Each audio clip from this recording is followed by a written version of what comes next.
Hi guys, welcome to Hard Reset Info channel. Today I have Samsung Galaxy Tab Active 5 and I will show you how to fix the problem when your Google Play Store install stuck on padding, as in my situation.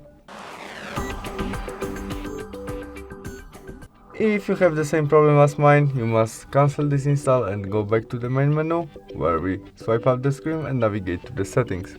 In it, we look for our general management selection, where we choose our date and time. Now we have automatic date and time off. To fix our problem, we need to change it by switch and on it.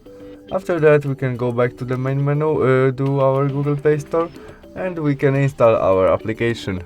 That's all. Thanks for watching. See you soon. Bye.